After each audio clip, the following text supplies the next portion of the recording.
പത്തിയൂർ ഗ്രാമപഞ്ചായത്ത് കേരളോത്സവത്തിന് തുടക്കമായി. ഇതിന്റെ ഭാഗമായി പത്തിയൂർ ആത്മീയ ആരോഗ്യ കേന്ദ്രത്തിൽ നടന്ന യോഗം ജില്ലാ പഞ്ചായത്ത് അംഗം KG സന്തോഷ് ഉദ്ഘാടനം ചെയ്തു.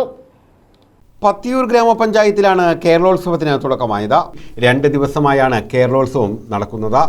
ജില്ലാ പഞ്ചായത്ത് അംഗം KG സന്തോഷ് കേരളോത്സവത്തിന്റെ ഉദ്ഘാടനം നിർവഹിച്ചു.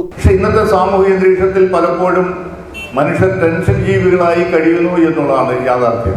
പഴയ കാലങ്ങളിൽ നിന്ന് വ്യത്യസ്തമായി കുടുംബങ്ങളിൽ ആൾക്കാർ അംഗസംഖ്യ കുറവാണെങ്കിലും ജീവിതത്തിന്റെ സ്റ്റൈല് മാറിയത് അല്ലെങ്കിൽ ജീവിത ശൈലിയിലുള്ള മാറ്റം പല കുടുംബങ്ങളുടെയും ആത്മസംഘർഷങ്ങൾക്ക് വലിയ മാറ്റമുണ്ടാക്കുന്നു എന്നുള്ള കാര്യത്തിൽ യാതൊരു സംശയമില്ല. അതിന് അറുതി വന്നെങ്കിൽ മാത്രമേ ഒരു ആരോഗ്യമുള്ള സാമൂഹ്യ വ്യവസ്ഥയെ നമുക്ക് കെട്ടിപ്പടുക്കാൻ കഴിയത്തുള്ളൂ.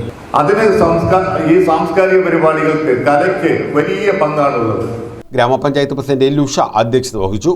ശ്രീദേവി, മനു ചെല്ലപ്പൻ, ജയപ്രകാശ്, ലീല ഗോകുൽ, സിന്ധു മധുകുമാർ, മണിയമ്മ, CK ഉണ്ണിത്താൻ, S സിന്ധു തുടങ്ങിയവർ പങ്കെടുത്തു. News bureau, Kayamkulam.